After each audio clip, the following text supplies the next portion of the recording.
Good afternoon, and welcome back to another episode of Unstoppable. This is amazing. You're going to love this lady. I'm going to let her introduce herself because her resume is so huge and so long. I don't even know where to highlight because I highlight the whole thing. So I want to thank you so much for being here today and tell us who you are, what you do, and what you're about because my bio on you is like 2 pages. Well, thank you for having me, first of all. And my name's Claude Racine Valinsky. Legally just Claude Racine, because that shit is like a nightmare to change your name. I don't know who came up with that process. But I was a professional dancer for 18 years out of Los Angeles and a professional backup dancer, just to clarify. And when COVID happened, the whole industry shut down. And I had really bad postpartum depression and anxiety at the same time because I had just had my son, January 2020. And every day I would wake up and just beg the Lord Savior to just please help me find something to do with my time. And one day, a year later, this opportunity came up to do like direct sales for skincare and makeup. And I thought, wow, I haven't put on makeup in a year. I haven't washed my face in a year.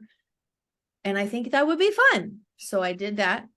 And then a year and a half later, I was literally canceled from that company for posting something real about weight and weight loss. And they completely shoved me out of the company.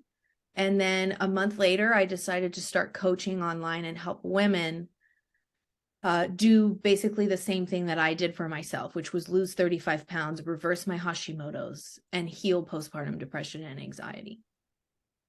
That is amazing. How did you lose the weight? What was your secret to your huge weight loss?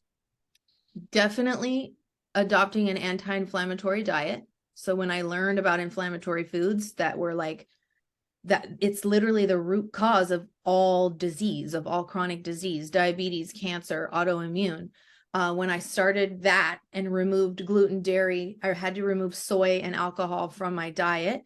And also when I learned that weight training for women, like actually building muscle, is the key to healing, those two things together, and healing my gut through obviously food, but also all natural supplements, I began to like deflate. And that's how I also reversed my autoimmune disease. Without medication. Without any medication. That's amazing. Because Yeah. you don't see that anymore. Like now, everybody's like, "Here, you need this pill. You need this pill. Just pop it. Take this pill. Take this pill." And I've never done that. I'm like, I don't want them. No, I hate that. I don't want that in my body. same. The first doctor I went to who told me I had Hashimoto's put me on a thyroid medication. And what's interesting is just because you have Hashimoto's doesn't mean there's anything wrong with your thyroid. Right. Now, for Depending, people who don't know what Hashimoto's is, can yeah. you tell them what that is? Yeah, so it's an autoimmune disease, meaning the body is attacking itself, and it does attack the thyroid. And they don't really know what triggers it, but a lot of women who have given birth for some reason find themselves with Hashimoto's. It's caused by a lot of inflammation in the body, and we have too many antibodies. And when you eat something like gluten, so are you ready for this? The makeup of gluten resembles the makeup of the thyroid. Oh, Okay. wow. When you eat gluten, you send your body into an inflammatory state. And now those antibodies start attacking the gluten, but they also start attacking your thyroid because they can't tell the difference. Now, if you deal with, or if you go long enough without healing it, you will eventually have thyroid problems. But if you catch it early enough and you eliminate gluten and other things, you're good. How do you just give up bread? If I know it's killing me, I just give it up. It's so good. No, But so is like I got it's so life. sick of looking at myself and being miserable and like not being happy with who I was. Like, I've been a professional dancer my whole life. I've been athletic. I've looked a certain way. I've been a sensual, sexy dancer my Yes. whole adult life. And now I'm looking at myself in the mirror. I'm inflamed. I'm overweight. I did not recognize myself, and I was so miserable. So if giving up bread is going to give me my sanity back and my health back and my confidence back, bye bread. Bye bye bye. Bye. Okay, thanks for playing. Bye. So what do you eat? You don't have bread, you don't have cheese, you have no cheese either. No cheese. Now, here's the thing. I was like laser focused when I started healing about a year and a half ago. I was like this. I didn't cheat. I didn't look at gluten. I may have smelled it once or twice because people had pizza around me, but Oh, that's right, the pizza. Oh, I didn't cheat. Like for about 6 months, I gave it up completely. Once I like healed, I want to say like 9 or 10 months into my journey, I adopted what I call the 90-10 life, which is 90% completely on plan and 10% I can have like a donut here if I want, or a glass of wine, or a bowl of pasta. And so for the last 4 months, I've been prepping for a competition. I just had it on Saturday. And so yesterday we went and had Mexican food, and I allowed myself to have a tortilla or 3 and okay. cheese dip. But when you're healing, when you start your healing journey, you can't go back and forth between it. You just have to cold turkey be like goodbye to give your body the chance to heal. How'd you do in your competition? I mean, not good. I placed 3rd place in one category, 4th in the next, and 5th in the other one. But it's like, it wasn't about the medal. It was just about doing it. Yeah. I saw the pictures of you doing it with the 20-year-olds, and you were phenomenal. Like, Thank you. seriously. And you were Thank like, I got last place. I'm like, are you kidding? I would be ecstatic. You looked gorgeous. Thank you. Thank you so Absolutely. much. Yeah. What do you do when your family eats like pizza and bread and cheese on everything? And you're sitting there and you're like, how do you do it? It's just so easy for me to choose my health and my well-being and my mental health. It's just discipline. And I look at myself like I'm a motherfucking Lamborghini, okay? And there's a certain type of fuel that goes in this body, and that's not it. So if you want to keep treating your body like a Honda, that's fine, but I'm not. I like that analogy. And my son and my husband, they eat the same foods I eat. Sometimes like my son will have like a granola butter and jelly sandwich. Like obviously I'm not having that for lunch, but it's very rare. My mom and dad and like brother and stuff, like they might eat other stuff, but I'm not around them that much. Right. Yeah, I saw the video of your son with that piece of chocolate. It was so cute. He was like, oh, can I do it? Can I do it? No. And he waits on you. It's just so, I mean, what a cutie. This kid is so cute. And Yeah. the thing is, my daughter, being that she now does eat orally, she eats more high caloric things because her mouth is so small. And she basically has a non-existing tongue, and so she has to have everything soft, and like cheesecake is her favorite. She can eat it all day long, and I'm fine. I don't want it. I'm like, how about it? But she likes all the foods that you're like, nah. Like she'll cheese dip. Like, she want to go through Zaxby's and get like 9 soft chocolate chip cookies, and I'm like, yo, dude, that's way too much. How about you spread that over a 3-day period, maybe, and have like one, little by little, and then she's like, Mom, there's no calories in fruit. There's no, like, I have her eat a banana every day. And she's like, this is so boring. And I'm like, but it's good for you. And she's like, but I no. And she drinks a ton of water. I make her drink water. She loves coffee. She loves Starbucks. I'm like, that's a dehydrant. I mean, you need to come on and drink some water. And she's like, I'm gonna have this and that. And I watch her eat it, and I'm like, but I make her eat her fruits and vegetables too. But for caloric reasons, she's got to eat higher things in calories, which are all the fattening foods that we're not supposed to eat right now. I mean, there are very high caloric, healthy fats and foods you can eat always. Like what? What can I make? Like avocado. I mean, my husband eats 5,000 calories a day of nothing but healthy foods. Lots of avocado, lots of cruciferous veggies, lots of protein, lots of olive oil, ghee, eggs.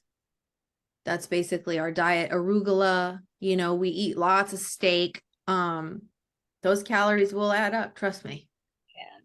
Yeah. So as a backup dancer, did you have someone that you absolutely loved working with? I love working with, not a lot of people know her, but she was a Real Housewife of Beverly Hills. Her name's Erica Jane. I And have heard of her. She's yeah, hilarious.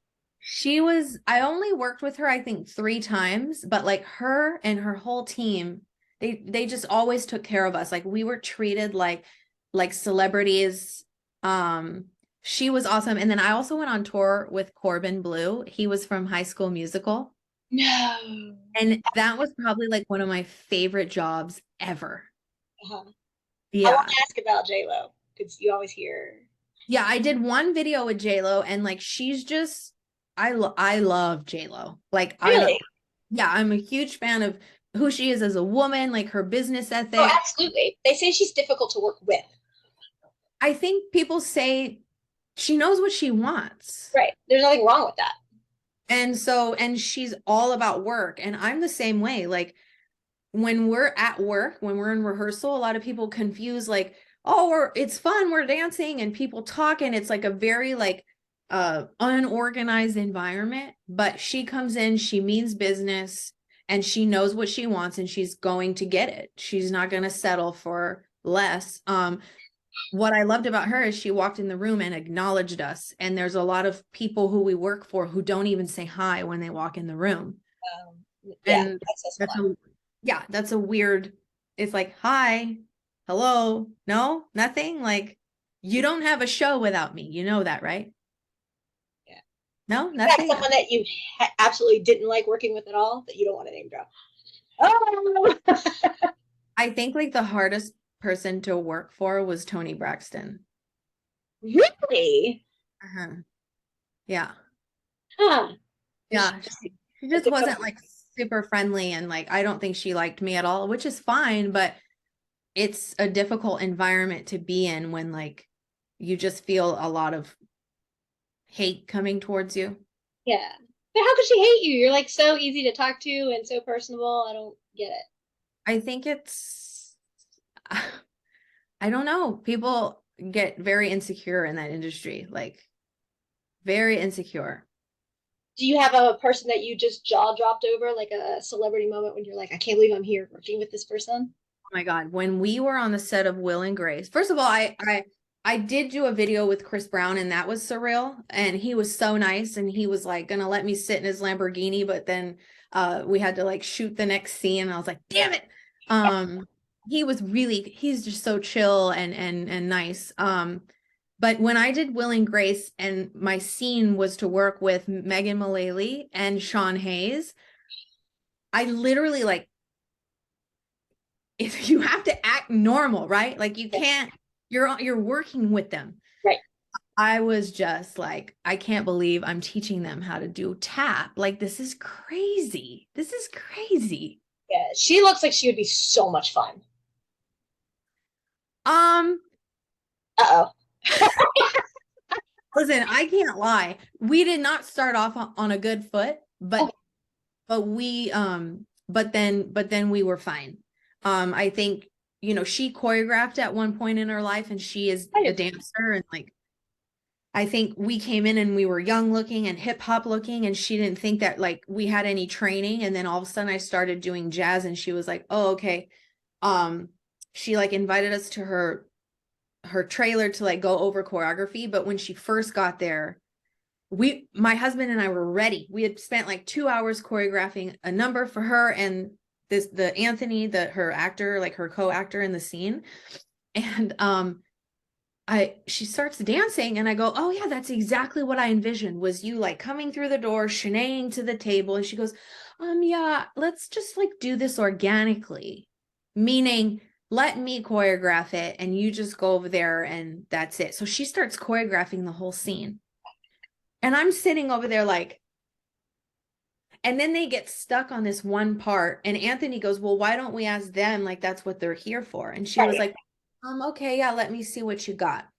Then backstage after rehearsal, she comes up to us. She's like, hey guys, like, I'm sorry about rehearsal. It's just, we've had some really shitty choreographers in here and I just don't trust them, but I really like you guys. So then we were like, okay. But when it first started, I was like, no, Megan, don't, please. I love you.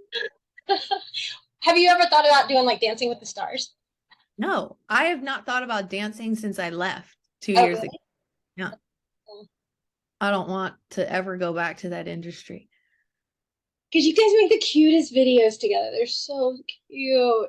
You keep doing that at least? Yes, we'll always like keep doing our TikToks, but professionally, hell no. Yeah.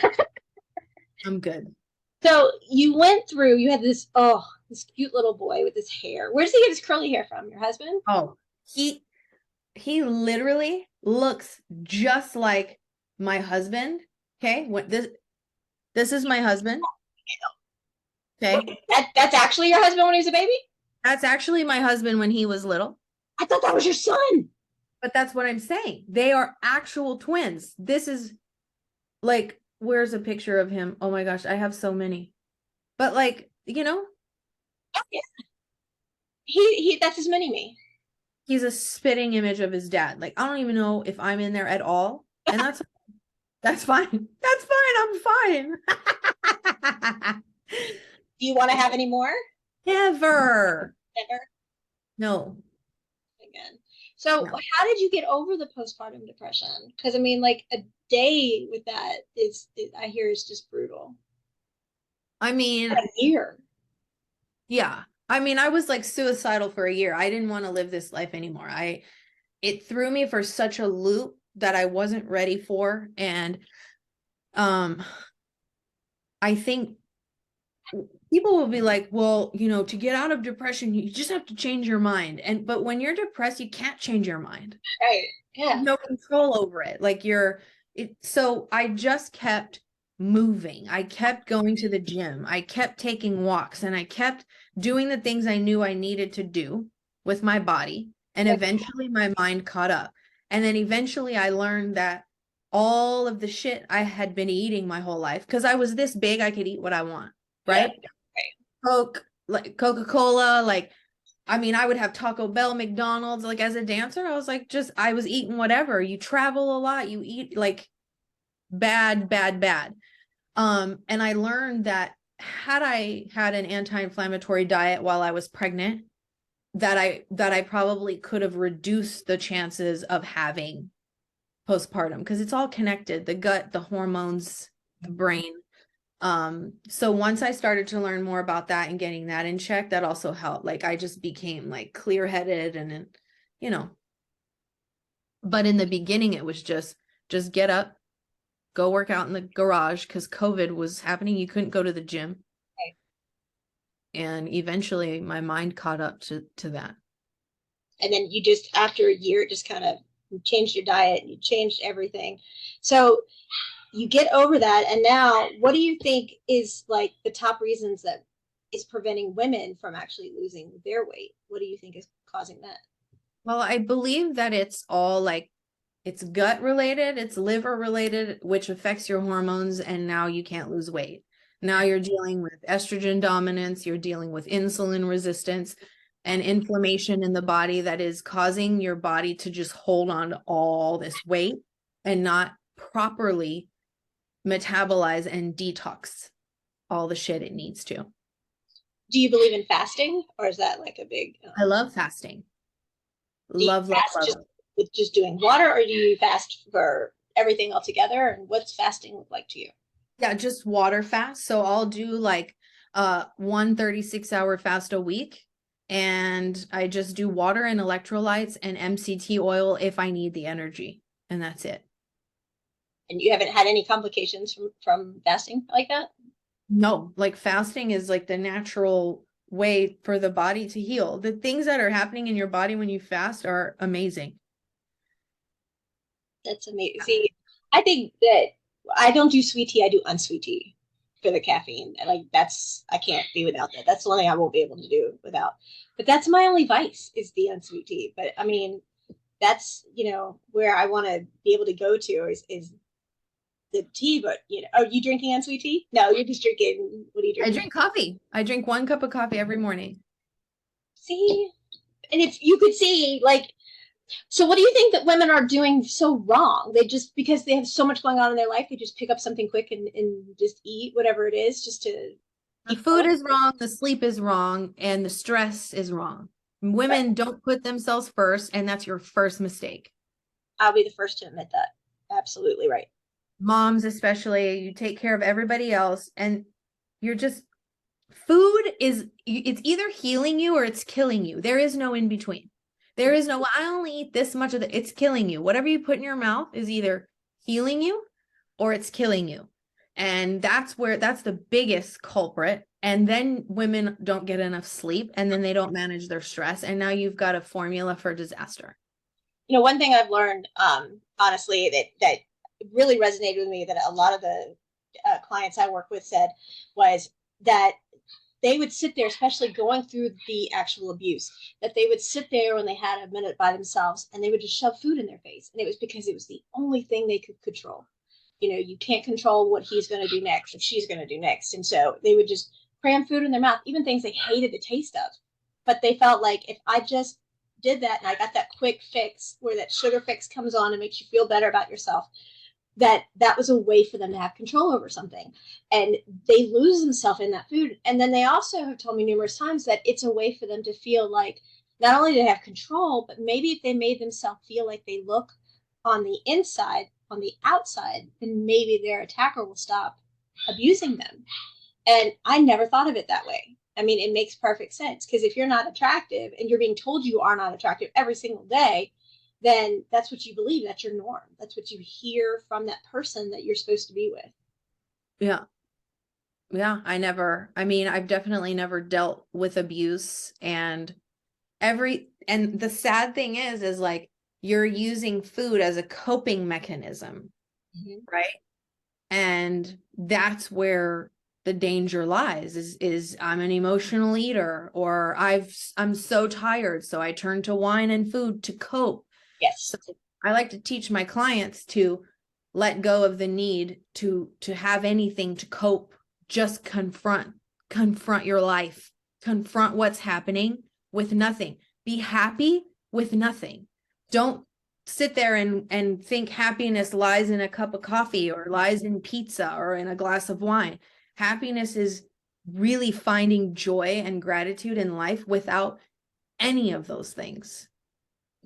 Makes perfect sense. What is the average? What should women expect to lose a week in weight? I mean, a healthy weight loss is between 1 to 2 pounds a week, right? Anything above that, you're in such a caloric deficit that your body's not getting the proper nutrients, and then it's not sustainable, so you won't be able to keep that weight off. You'll just freak out and be like, okay, now I need food or something, Right. Because a lot of women say, oh, when they first start trying to lose weight, they lose like 5 or 10 pounds in the first week or whatever. And then That's inflammation, though. That's not fat. That's literally water weight that you're holding onto and inflammation. And like, you can't lose 5 pounds of fat in a week. You can't. but you can gain 5 pounds in a week. You cannot gain 5 pounds of fat in a week. You can gain 5 pounds of like water weight. So when you eat carbs, you hold on to more water. Your body's right? Or yeah, depending on where you're at in your cycle, if you're like in week 4 or week 2, your estrogen levels are higher, meaning your body's going to hold on to more fat. But you cannot gain 5 pounds of fat in a week. That's water weight. See, that's a lot of misconceptions that we have as women, is thinking that we can, Yeah. or that you can lose this much in a week. You see all these ads, oh, I lost 10 pounds the first week or whatever. And you're like, that's impossible. I don't know how you can do that. That's crazy. Not 10 pounds of fat, you didn't. There's no way. Think about how long it took your body to gain 10 pounds of fat. Right. I think more people are hung up on the weight number on the scale than how they feel. Yes. I'm one of them. That's why all my clients have to take photos, because I need to see like what is going on with your body, because you're changing your body composition. Most of my clients don't have any muscle. They've been told to do cardio. I lost 30 pounds without doing any cardio. You need to build muscle, and then that's what's going to get the fat to go away. And then your muscle absorbs the carbs that you eat. So it's all energy. Mm-hmm. Your muscles are energy. Your fat is energy. If you don't have muscles when you eat carbs, where is that energy going? It's going to your fat. But if you have muscle, those carbs are going to get soaked into your muscle. And then women are like, but I don't want to get bulky and I don't want to look big. You can't. Women are not hormonally designed to get bulky. Like, you have to get on massive amounts of testosterone and probably some kind of steroid to like be big. Right. Like, we're not designed that way. we are not. Right. Nope. Yep. Too much estrogen. We're designed to be a little bit more fat, and that's okay. That is okay. You have a new class coming up that you're going to be working in. Yes. What is that? It's the ultimate reset, hormone reset course. So I'm helping women understand what is going on in their bodies. Like, the biggest win that I get from most of my clients is they start to fix their food, and all of a sudden their cycles change in a positive way. They have less PMS symptoms. They have lighter blood flow. They don't have any cramps. And it's like, I'm teaching in this course what is causing these hormone imbalances in your body, and how do we fix that through nutrition, fasting, all that stuff. Now, can you do it if you no longer have a cycle? Yeah, absolutely. I've got an extra bonus like menopause course, and also for my postpartum women that are out there, trying to, when you're pregnant, your hormones go up to 300% hormone levels, and then you give birth and they drop. Yeah. That's why you feel cuckoo. But that also happens every single month on our cycle. But if you don't have a cycle, absolutely fine. There's also ways to, we're like linked to the moon cycle. So that's how we calculate that for my menopausal women. Right. What about if you haven't been through menopause yet, but you don't have a cycle anymore? Same thing. Like, if you have like a hysterectomy or something like that. Yeah, same thing. We just line you up to the moon cycle. And I mean, I have a few ladies who have hysterectomies, and just changing their foods like literally changes how they feel and how their body responds. And you still have hormones even though you have a hysterectomy. So right. Yeah. Some of them don't have to do hormone replacement. They just, it depends if you've had a full hysterectomy or if you had like the ablational hysterectomy or things like that. So yeah. So I had a lot of women that have gone through abuse have had to do that. So. Oh wow. Yeah. Crazy. Yes. So how do we go about getting onto your new program? When is the rollout date? May 1st is going to be the first day. And right now I am releasing like a free hormone guide. So you can follow me on @glowupwithclode on Instagram. And you can follow along for all the details of when that's launching and everything. I sent you a friend request because I want to keep in touch with you, and on Facebook. And where else can everybody find you so that they can come to you? And you also offer coaching. Like, what does your one-on-one coaching entail? Yeah, so I do fitness, nutrition, and mindset training. You can either do like a group program. Every Saturday we have a group call with all the clients where I do mindset training. You can ask questions, or you can work with me more closely one-on-one. And that's where I look at like your blood work, and I do personal like supplementation and hormone guidance and stuff like that. And we meet twice a month on Zoom privately. And I help you with like your daily routine and really creating a solid morning routine, evening routine, how to put yourself first. Because like I said, I think women really struggle with that. Yeah. And so many of us need a reset.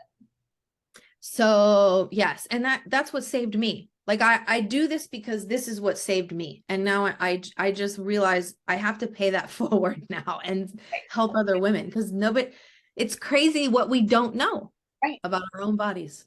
Or we have this misconception of, because so many people think it's this way when it's not, and then they follow this way and it does more damage than it does good. Like, it's pointless. Yeah, absolutely. Absolutely. Do you have any other way people can get a hold of you that we haven't listed? I'm gonna list everything down in the show notes for everybody anyway, but my main hub is Instagram @glowupwithclode. I do have a Facebook, Clode Racine. But I'm not as active on there as I am on Instagram. You can follow me on TikTok, Glowed Up with Clode. And that's, but again, it's like weird to message on TikTok. So I'd rather you just go to Instagram and DM me there. Yeah, that makes sense. Now, we ask everybody to give us one of their favorite quotes before we head off. Do you have a favorite quote to share? Oh, on the spot moment. Oh my God. A favorite quote, huh? Mhm. Let me see. I've got some good ones. Some good ones of my own, you know? That's the way you want everybody to end quoting you, not quoting somebody else. You want them Well, to. yeah, that's what I teach my business clients is like, don't be posting other people's words, post your own words. Absolutely. Okay, hold on. I'm gonna find a really good one. Oh, this is good. Are you ready? Yes. We are all fucked. Stop feeling sorry for yourself. It's awesome. Like at the end of the day, this is welcome to planet Earth. Right? That's the way. That's it. Who needs it? Drop the mic. It's done. It's over. That's it. And if you haven't noticed, I am not the coach that's going to placate you and make you feel good about the excuses you're making. Right. I am here to help you heal. And those excuses are keeping you from healing. They're actually killing you. So there's no way in hell I'm going to make you feel good about them. I have to tell you, like I went and started watching your videos, and it was almost like, okay, I'm gonna watch one more. I'm gonna watch one. They are hilarious. Even like it's so funny. You're just like, okay, let's talk about your vagina, and then you're like, oh, Power of the vagina. Don't forget it. right? And I mean, you're hysterical, and I'm like, I bet you not only is she hilarious, but she will like put your ass where it needs to be very quickly if you cross that line. I can see that like without hesitation. But your videos are hysterical. It's like just take a moment, go watch any of them where she's on there by herself, and she is just like, all right, enough excuses about this, that, and the other. And she was like, it's a freaking vagina. You have a vagina, like you carried life. Most of my clients carried life. Like most of my followers carried life in your body. And now you can't say no to bread. No. When you said that, like, okay, listen, this is gonna suck. It's not gonna be easy. It's gonna be challenging. It's not gonna be fun. But if you give birth, you can do this. Shut up. Just shut. And you know what? Like, I don't I don't feel sorry for anyone because that's not going to help you. You need people like you who have experienced abuse. You don't need someone to feel sorry for you. No, You I need don't want it. someone to be strong for you. And I cannot help you by keeping you in that victim place. We got to get out of there. And we got to get out of there quick. Right. But I don't know. When I'm listening to you, I'm like, how do you take her seriously when she's like, listen. Our bodies do all of this, and men just stand there. I'm like, I'm definitely coming back as a man next lifetime. Like this woman body situation is just not it. Okay. Like, are you kidding me? yeah. Why don't you throw something else our way? Please. I do cough.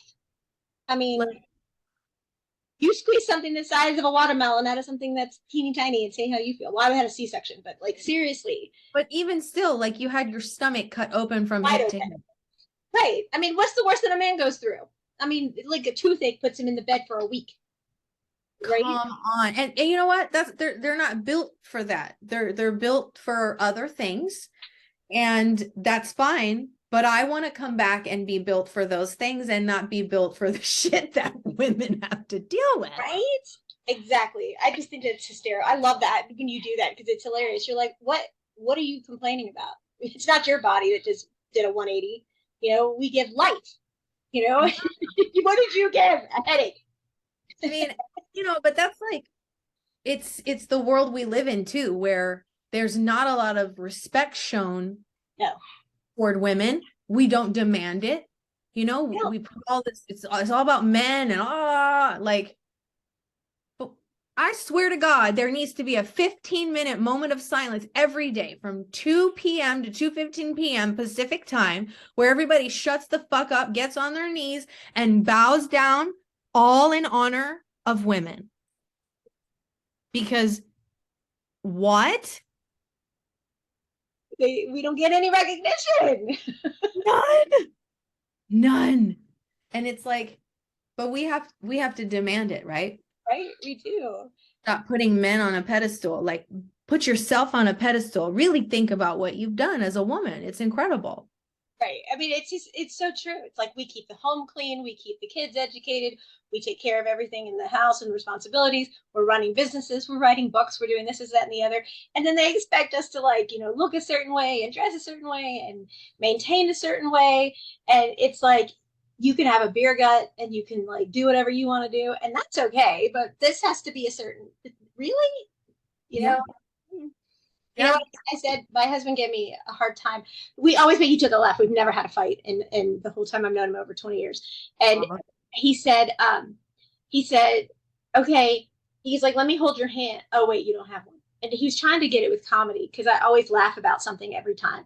And I'm like, oh, okay, is that how we're going to be? So when it happened, I didn't want to go anywhere. And he's like, come on, let's go to the store. Let's go to the store. I'm like, I'm not leaving. He's like, come on. So I do. And I'm finally like, okay, I'm ready to go. And I point and he goes, is it half off? And he goes, high five. No, can't high five either, can you? And I was like, guess what else I can't do? Flip you off. No, come on. Oh.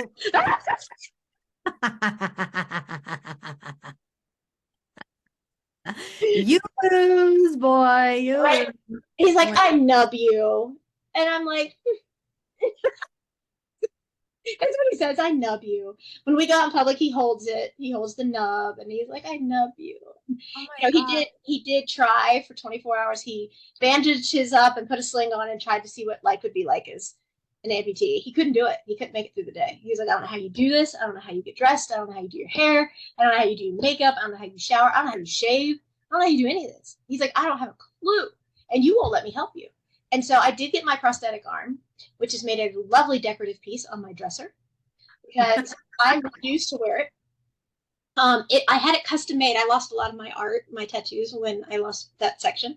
And so my prosthetic team let my husband and daughter design almost a tattoo, and then they tattooed my prosthetic, the whole thing. And so Wow. it's beautiful. It is. It's gorgeous. I'm not wearing it. And I've told everybody I'm not going to wear it. And, it has like so many mechanics and has buttons. It's heavy. And I get stared at now like crazy. And it's like, why do I want to be stared at more? And people make kids are great. Like I had the cutest little girl. She goes, "Are you okay?" And I said, "I know." And she looked at my arm. I said, "It's okay. I lost my arm." And she goes, "Do you want me to help you find it?" She's so cute. And I was like, "Oh," and she goes, "Mom, I'm gonna help her find her arm." And it was the cutest thing ever. But then you have adults and you wonder why our younger kids are having so many issues, who stare at you and they're like, "Oh God, I'm behind the lady without the hand in the grocery line." And she said that to her son. And I was like, oh, see, even when I'm in line and there's a senior person in front or behind me, I say, "Can I help you unload that?" And they look at me. I'm like, "I have one hand. I'm willing to help. I'm willing to help you unload," you know? And the people give you the most horrific stares. Like I had someone say, "Why would you even consider parking in handicap?"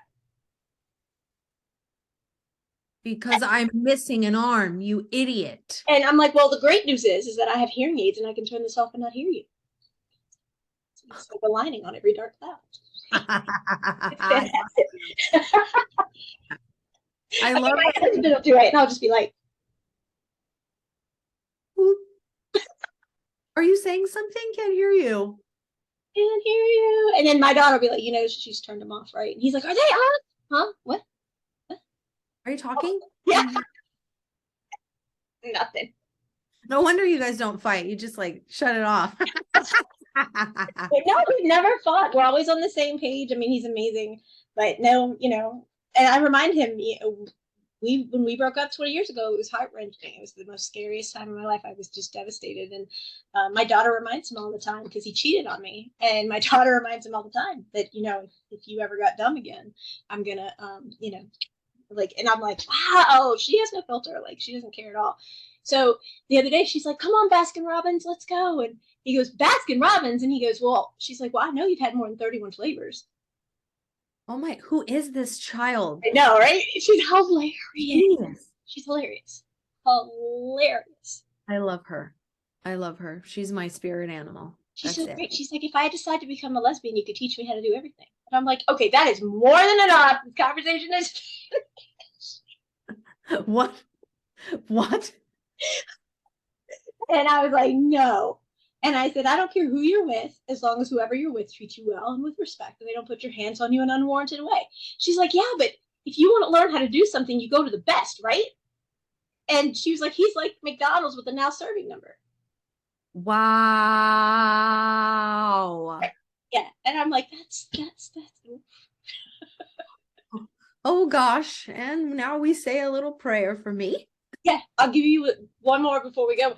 My service dog is named Stucco, and he's absolutely beautiful. He just turned a year, and she named him. And she goes, I want to name him Stucco. I was like, fine, we'll name him Stucco. So one day my husband says, why did you name him Stucco? And she goes, well, your nickname when you dated mom 20 years ago was Stucco, right? And he goes, yeah. And she goes, well, he's the male, he's the stud, and he's humping all the bitches. So he takes after you. So he's.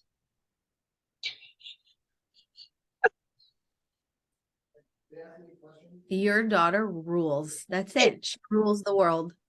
She's awesome. I love it. And he just looks at me and goes, are you going to say anything? I'm like, I got, nope. Got nothing. I have been stumped. Thank you. I'm like, high five. She's all the time. I love it. She's like, Dad, you're a reformed slut. And I'm like, wow, it just doesn't stop. It's all the time. Oh, wow. I'm on her side. Do you know what I'm saying? Like, I'm glad I'm on that being's side. Yeah. She's always like, you need to appreciate women and what they do. And yes.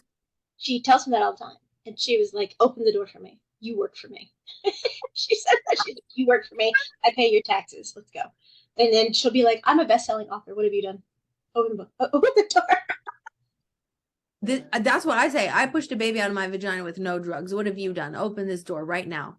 Move out the way, people. I'm coming in. Like when men try to like own their space at the gym, and I'm like, I'm not. Do you realize I'm not scared of you? Right. Do you know what I've done? Do you know what I've survived? Oh, okay. Move over, bud. Move over. Yeah. She'll be like, Dad, come on. And she'll be like, you've had enough pussy cats. You better not have said what I. She's like, no, it's a pussy cat, Mom. There's a cat over there. And I'm like, because she knows I won't tolerate the language. And she's just like, but that's what I said was a cat. And I was like, you know what? And I can't do it with a straight face because she's like, I know you're laughing and that isn't a teachable moment. I love her so much. Like, wow. She's awesome. What a gift. She is a gift. She's such a gift. But then, you know, when I lost my arm, she told my surgeon, she said, I want to ask you something. And he said, of course. And she goes, can you take mine and give it to my mom? Because I want her to have my arm. And I was like, oh, that's just who she is. That's who she is. Like, you know, she's helping do the fundraising that we do because, you know, we're funding all this out of our own pocket. And we're trying to get our 501c3, but it, you know, we're sacrificing everything to be able to do this. And now we're going to give one of these dogs away. And, you know, and she does artwork and stuff. And she's like, I'll draw a picture and we'll raffle it off. And, you know, we'll do this and we'll do that. And she just has the biggest heart you've ever seen. It's just, she's contagious. That's why she's a contagious mom. Yeah.